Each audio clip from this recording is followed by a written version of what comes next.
يا مساء الفل والياسمين، ازيكم عاملين ايه؟ وحشتوني جدا جدا جدا. قبل ما ابدأ الفيديو ياريت تعملوا لايك، ولو اول مرة تشوفوني اعملوا اشتراك. هنعمل النهاردة الكبدة الاسكندراني، هنعملها بطريقة حلوة جدا وهتعجبكم جدا.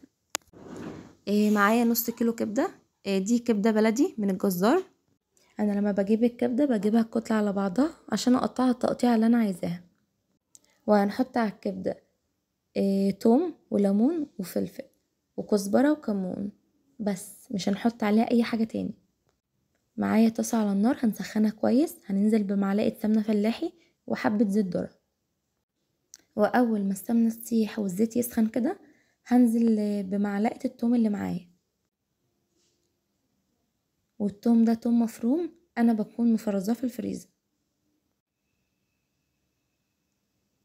دي معلقة كبيرة توم مفروم.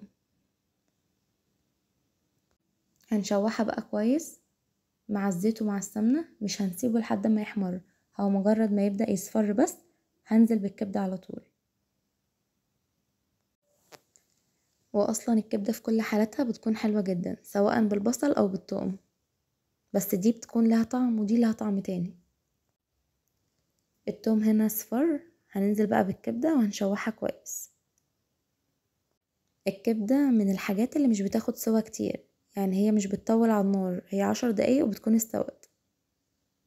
وعلى فكرة الكبدة مش بتتغسل، دي مش كبدة مستوردة. الكبدة المستوردة بتغسليها طبعا وبالليمون وكده، انما الكبدة البلدي مش بتتغسل خالص.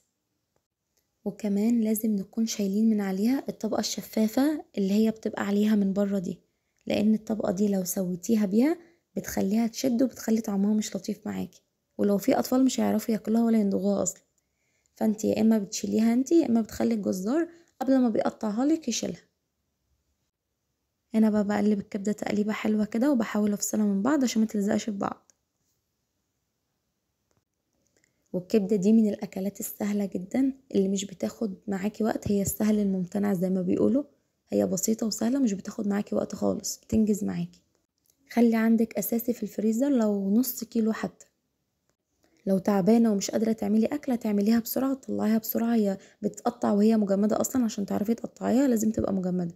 هتقطعيها وتعملي حتى لو شوية مكرونة شوية لسان عصفور وهتأكلي الولاد. هنا بقى كانت خلاص لونها اتغير واتشوحت. هنزل بالتوابل ملح وكمون، وحطيت كمان كزبرة ناشفة، ما بحط لهاش توابل تانية، اللي هي الاسكندراني، كبدة الاسكندراني. وبتظبطي طبعا الملح على حسب رغبتك انت، احنا بنحط ملح قليل لان مش بنحب الحاجة مملحة قوي.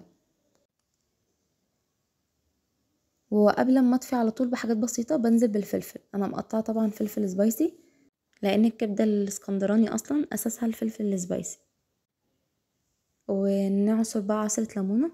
على فكرة الليمونة دي هي اللي بتخلي الكبدة معاكي لونها يبقى فاتح وحلو، مش بتخليها غامقة كده، ده السر اللي بيخلي الكبدة معاكي لونها فاتح. قبل ما بطفي لازم احط ليمونة، وكمان بعد ما بتستوي لازم تغطيها لان لو اتسابت مكشوفة كده هتسمر معاكي وهتنشف كمان. هنا انا كنت عصرت ليمونة ونزلت بالفلفل السبايسي، هياخد تشويحة واحدة بس وبعد كده هنطفي عليه. قدميها بقى مع سندوتشات، قدميها مع لسان عصفور، مع مكرونة.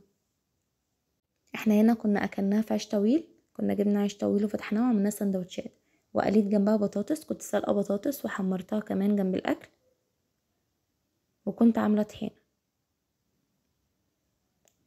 وده كان شكل التقديم. لو عملتوا الكبدة بالطريقة دي هتعجبكم جدا، من غير بقى بهارات كتير، لان البهارات طبعا بتضيع طعم الحاجة، هي مش مستوردة عشان تحط لها بهارات كتير. يا رب تكونوا استفدتوا من الفيديو ويكون الفيديو خفيف على قلبكم. ولو عجبكم الفيديو ما تنسوش اللايك، وما تنسوش تشجعوني بدعواتكم الحلوة في الكومنتات. الدعوات الحلوة دي هي اللي بتديني طاقة ايجابية اني اكمل واستمر. وشكرا جدا للناس الجديدة اللي شرفتني في القناة، والى اللقاء.